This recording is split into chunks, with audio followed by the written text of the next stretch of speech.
तो image formation इन convex mirror. तो इसमें जो पहला केस है, केस 1, रूल अभी भी वही है जो पहले था रूल, इसमें भी रूल वही है। केस 1 क्या है? When the object is placed at infinity. अगर ऑब्जेक्ट इन्फिनिटी में प्लेस हो तो पहले बना लेते हैं कन्वेक्स मिरर ये रहा। बाद हम लोग क्या करेंगे, ऐसे पोल बनाएंगे इस तरह से P, ये बन गया हम लोग का इधर फोकस और इस तरफ C। एक ऑब्जेक्ट को रखा गया कहाँ पे? इन्फिनिटी में। तो इन्फिनिटी से आ रहा है ऐसे रे, मान लीजिए। कन्वेक्स मिरर के केस में क्या होता है कि ये डाइवर्ज करता है, रे डाइवर्ज करता है। तो रे डाइवर्ज कैसे करेगा? रे डाइवर्ज इस तरह से करेगा कि अपीयर होगा कि फोकस से पार हो रहा है, डाइवर्ज हो रहा है रेस, मतलब कुछ ऐसा, कुछ इस तरह से। तो यहाँ पे ऐसे कुछ हो रहा है, तो फोकस पे ही बन रहा है, पर हम लोग क्या बोलेंगे, ये तो मिलेगा नहीं ना कभी, मतलब रियल रेस तो कभी मीट करेगा नहीं, तो हम लोग प्रोड्यूस कर देंगे बैकवर्ड। तो कहाँ पे इमेज बन रहा है? फोकस पे। पर एक्चुअली में बन रहा है क्या? नहीं, एक्चुअली में नहीं बन रहा, बनता हुआ दिख रहा है, इसीलिए इसका क्या हो जाएगा? वर्चुअल इमेज हो जाएगा। तो पोजीशन लिख लीजिए, पोजीशन क्या हो जाएगा? पोजीशन हो जाएगा तो एट फोकस, सही बात है, एट फोकस। बट साइज क्या होगा वो भी लिख लेते हैं। साइज क्या होगा? तो पॉइंट साइज्ड।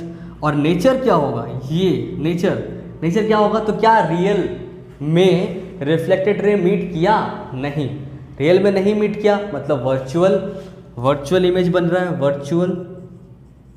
और कैसा? इरेक्ट बना, वर्चुअल एंड इरेक्ट। याद रखिए कि रियल और इन्वर्टेड साथ में होता है, वर्चुअल इरेक्ट साथ में होता है। वर्चुअल जब भी आएगा तो पक्का होगा इरेक्ट होगा, जब रियल होगा तो पक्का होगा कि इन्वर्टेड होगा, ये तय है हमेशा। तो उसके बाद आते हैं हम लोग केस 2 में। आप लोग इसको लिख लीजिए, case 1 when the object is placed at infinity. अगर ऑब्जेक्ट को इन्फिनिटी में प्लेस किया जाए कन्वेक्स मिरर के केस में, तो वो फोकस पे बनता है, पर फोकस में कैसा बनता है? पॉइंट साइज बनता है, पर वर्चुअल एंड इरेक्ट बनता है, क्योंकि एक्चुअली में रिफ्लेक्टेड रे मीट नहीं करता है, बस वो मीट करता हुआ दिखता है, अपीयर्स टू मीट हो जाता है। ठीक हो गया, पॉज कर लीजिए, पॉज करके इसको नोट कर लीजिए या तो स्क्रीनशॉट ले लीजिए। आते हैं हम लोग केस 2 में। Case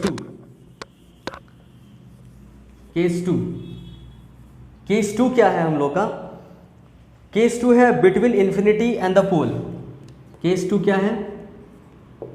between infinity and pole. कहीं भी अगर रख देंगे, बिटवीन इन्फिनिटी एंड P, कहीं भी अगर रखेंगे तो कहाँ पे बनेगा? ये P, इधर F, इधर C। अगर कहीं पे भी ऑब्जेक्ट हो, कहीं पे भी रख रहे हैं तो कहाँ पे बनेगा? तो हम लोग देख लिए कि इन्फिनिटी में अगर इन्फिनिटी में था तो कहाँ बन रहा था? अगर इन्फिनिटी में था तो बन रहा था हम लोग के फोकस पे, बनता हुआ दिख रहा था। और अगर कहीं पे भी रखेंगे तो कहाँ बनेगा? तो बनेगा प्रिंसिपल फोकस, ये और पोल के बीच में इमेज। देखिए कैसे बनेगा, आते हैं। तो ये बना दिया हम लोग एक इंसिडेंट रे जो कि प्रिंसिपल एक्सिस के पैरेलल हो गया। तो जो इसका डाइवर्टेड रे होगा वो कैसा लगेगा? ऐसा लगेगा जैसे कि प्रिंसिपल फोकस से निकलता हुआ जा रहा है। हो गया, समझ में आ गया। दूसरा चीज़ कि अगर क्या कर दें हम लोग, बताइए, सी से गुजरता हुआ करा दे रहे हैं, मतलब यहाँ से ऐसे जाएगा कुछ इस तरह से कि लगेगा कि सी में जाके ये मीट करेगा, ऐसा लगेगा कि सी में जाके ये मीट करेगा ऐसे। तो ये वापस इसी लाइन में गुजर जाएगा, इस तरह से ऐसे जाएगा और ऐसे आ जाएगा। मतलब ये है एक रिफ्लेक्टेड रे और ये है एक रिफ्लेक्टेड रे, दोनों आपस में कभी मीट नहीं करेगा क्योंकि डाइवर्जिंग मिरर है। डाइवर्जिंग मिरर तो रे डाइवर्ज कर जा रहा है, रियल में मीट करेगा ही नहीं। तो हम लोग क्या करेंगे, प्रोड्यूस कर रहे हैं, प्रोड्यूस करके देख रहे हैं कहाँ मीट कर रहा है, अपीयर टू मीट कहाँ हो रहा है, इधर। कि देखिए ये एक रिफ्लेक्टेड रे जो कि यहाँ पे जा रहा है और ये एक रिफ्लेक्टेड रे जो कि यहाँ पे, दोनों यहाँ पे कटा तो इमेज कहाँ बन गया, ऐसे बन गया। समझ में आ गया। तो पोजीशन क्या हो गया, पोजीशन इमेज का क्या हो गया, बिटवीन P एंड F। मतलब ऑब्जेक्ट को अगर इन्फिनिटी के अलावा, यहाँ पे बिटवीन इन्फिनिटी एंड P के अलावा, मतलब इन्फिनिटी के अलावा कहीं भी रख देंगे ऑब्जेक्ट को, तो इमेज कहाँ बनने वाला है, P और F के बीच में, P और F के बीच में। साइज क्या हो जाएगा, तो साइज डिमिनिश्ड हो जाएगा, छोटा हो जाएगा थोड़ा सा, डिमिनिश्ड। और नेचर क्या हो जाएगा, तो नेचर आप देख पा रहे होंगे कि रियल में रिफ्लेक्टेड रेज नहीं मीट किया है, तो हम लोग बोल देंगे वर्चुअल। और वर्चुअल के साथ हमेशा क्या आता है, इरेक्ट आता ही आता है। Virtual and erect. तो इसी के साथ ख़त्म होता है हम लोगों का पूरा image formation of spherical mirrors का।